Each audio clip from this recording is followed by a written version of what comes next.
Hi friends, అందరు ఎట్లున్నారు? బాగున్నారా? నేను చాలా బాగున్నా, మీరు కూడా బాగున్నారని అనుకుంటున్నా. సో ఇవాళ నా స్టైల్లో సాంబార్ చేస్తున్నా ఫ్రెండ్స్. అది ఎట్లా ప్రిపేర్ చేసుకోవాలి ఏంటి అనేది చూపిస్తాను, చూసేయండి. ఫస్ట్ దీనికోసం అయితే నేను కందిపప్పుని నానబెట్టుకున్నాను. ఒక కప్పు కందిపప్పుని 2-3 సార్లు బాగా వాష్ చేసి ఒక 15 మినిట్స్ నానబెట్టుకున్నాను అనమాట వాటర్లో. సో నానబెట్టుకున్న తర్వాత ఇదిగోండి మళ్ళీ ఒకసారి కడిగేసి కుక్కర్లో వేసేసుకొని, ఒక కప్పు కందిపప్పు తీసుకున్నాం కాబట్టి 2 కప్పుల వాటర్ని అయితే పోసుకొని, పప్పు మునిగేంత వరకు పోసుకొని, కొంచెం ఆయిల్ వేసుకొని ఇంకా కుక్కర్ మూత పెట్టుకొని ఒక 2-3 విజిల్స్ వచ్చేంత వరకు కుక్ చేస్తే సరిపోతుంది. ఎందుకనంటే మనం పప్పు ఆల్రెడీ నానబెట్టుకున్నాం కాబట్టి ఈజీగా వెంటనే కుక్ అయిపోతుంది. సో ఎక్కువ విజిల్స్ ఏం అవసరం లేదు కాబట్టి 2-3 అయితే సరిపోతుంది. పప్పు అనేది పర్ఫెక్ట్గా కుక్ అవుతుంది. సో ఈలోపు మనం వెజిటేబుల్స్ కట్ చేసుకున్నాను. సో నేను వెజిటేబుల్స్ అంటే ఇంట్లో ఉన్న వాటితోనే చేస్తాను ఫ్రెండ్స్. బీభత్సంగా అవి ఇవి వేస్ట్ చేయను. చాలామంది చాలా రకాలుగా చేస్తారు సాంబార్ని వాళ్ళకి నచ్చినట్టు, బట్ నేనైతే నా స్టైల్లో చేస్తున్నా, పర్ఫెక్ట్గా చేస్తాను. ఎందుకంటే బాగా నేర్చుకున్నా కాబట్టే నేను ముందే చెప్పాను కదా మీకు, నాకు బాగా వచ్చిన వంటకాలు మాత్రమే నేను వీడియో తీసి అప్లోడ్ చేస్తాను అని. సో అందులో ఇదొకటి అనమాట. సో నేను కట్ చేసినవి ఏంటంటే టమాటాలు, వంకాయ, ములక్కాయ, ఇంకా క్యారెట్, ఇవన్నీ కట్ చేసుకున్నాను అనమాట. సో ఈలోపు పప్పు అయితే బాగా ఉడికిపోయింది, చూసేద్దాం రండి. సో పప్పునైతే ఇదిగో ఇట్లా ఉడికిపోయింది కదా, ఇట్లా ఉడికిపోయిన పప్పుని పప్పు గుత్తి తీసుకొని ఇలా మ్యాష్ చేస్తే సరిపోతుంది, వెంటనే మెత్తగా అయిపోతుంది. పప్పు గుత్తి లేకపోతే గంట ఉంటుంది కదా, ఆ గంటతో తిప్పుకున్నా కానీ వెంటనే మెత్తగా అయిపోతుంది అనమాట. ఇలా మెత్తగా అయిపోయిన ఈ పప్పుని వేరే బౌల్లోకి తీసుకొని పక్కన పెట్టేసుకోవాలన్నమాట. సో ఇదిగో చూసారు కదా, పప్పు అయితే బాగా మెత్తగా అయిపోయింది. దీన్ని అయితే నేను తీసుకొని పక్కన పెట్టుకుంటున్నాను ఫ్రెండ్స్. ఈలోపు ఇదే కుక్కర్లో మనం మీద కట్ చేసుకొని పెట్టుకున్నాం కదా, ఉల్లిపాయలు, ములక్కాయలు, టమాటాలు, పచ్చిమిర్చి, క్యారెట్, ఇవన్నీ నేను వంకాయలు కూడా వేస్తున్నాను ఫ్రెండ్స్, ఇంట్లో ఉన్నాయి కాబట్టి. మీకు నచ్చకపోతే మీ ఇష్టం అది. సో నేనైతే వేస్తున్నా. ఇవి కూడా ఇదే కుక్కర్లో, ఇంకా మళ్ళీ కుక్కర్ని సపరేట్గా కడగాల్సిన అవసరం లేదు. ఇదే కుక్కర్లో ఈ వెజిటేబుల్స్ అన్నీ వేసేసి ఒక గ్లాస్ వాటర్ పోసేసి కొంచెం ఆయిల్, కొంచెం ఒక్క చుక్క ఆయిల్ సరిపోతుంది.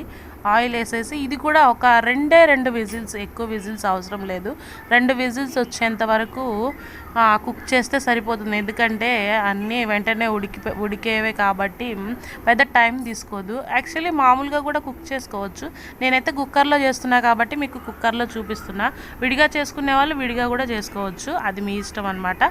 సో దీనిలోకి ఒక చింతపండు, నిమ్మకాయ సైజ్ అంత చింతపండుని నేను నానబెట్టుకున్నాను. ఈలోపు అయితే మనం చింతపండు రసాన్ని తీసుకుందాము ఈ వెజిటేబుల్స్ కుక్ అయ్యేలోపు. సో చింతపండు రసాన్ని కూడా తీసుకొని పక్కన పెట్టేసుకున్నా. సో 2 విజిల్స్ వచ్చేంత వరకు సరిపోతుంది, ఎందుకంటే వెజిటేబుల్స్ అన్నీ బాగా ఎక్కువ టైం తీసుకోవు ఉడకడానికి. సో చూసారు కదా, ఇదిగో ఆల్రెడీ బాగా ఉడికిపోయాయి వెజిటేబుల్స్. ఇంక వంకాయ వేసాం కాబట్టి వంకాయ అయితే బాగా ఉడికిందని చెప్పొచ్చు.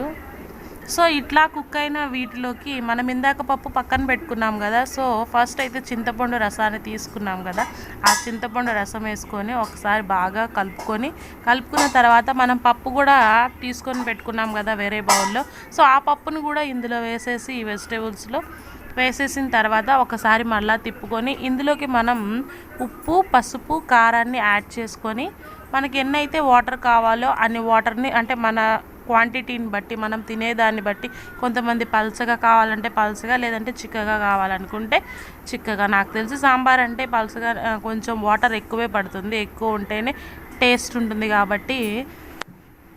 సో వాటర్ తీసుకోండి, తగినన్ని వాటర్. నేనైతే 3 గ్లాసుల వాటర్ పోసుకున్నా.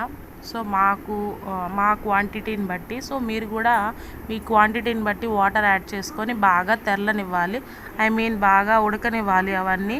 ఒకసారి కుక్కర్కి మూత తీసేసి జనరల్గా పెట్టేసేయండి గ్యాస్ మీద పెట్టి ఒకసారి పప్పు బాగా తెరలనివ్వాలి. ఇందులోనే కొంచెం కొత్తిమీర కూడా వేయాలన్నమాట. కొత్తిమీర వేసి ఇక పప్పు అయితే బాగా కుక్ అవ్వాలి, బాగా ఎంత తెరిలితే అంత టేస్ట్ వస్తుందన్నమాట.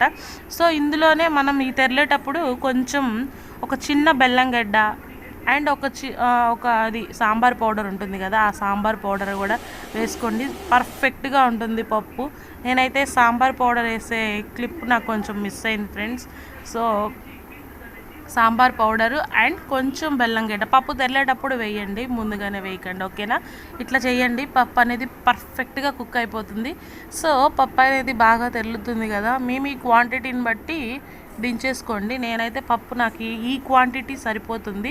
ఇకైతే పోపు తయారు చేసేసుకుందాం. పోపులోకి కావాల్సినవి ఇగోండి, ఒక తాలింపు గింజలు, కరివేపాకు, ఒక 2-3 ఎండుమిర్చి అండ్ ఇది చిన్నులపాయ ఉంటుంది కదా, అవి 2-3 కచ్చపచ్చాగా దంచి వేసేసి ఇదిగోండి ఇట్లా ఒక్కసారి తిప్పేసుకొని ఈ పోపుని కాస్త సాంబార్లో వేసేసుకోవడమే. సాంబార్లో వేసేసుకొని ఒక 5 మినిట్స్ ఉంచేయండి.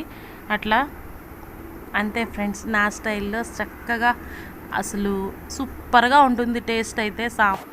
సో అంతే, వేడివేడి సాంబార్ రెడీ అయిపోయింది. వేడివేడి అన్నంలో ఈ సాంబార్ని వేసుకొని తింటే ఉంటుంది చూడండి, ఆహా స్వర్గమే అని చెప్పొచ్చు. సో ఇది మరి వీడియో.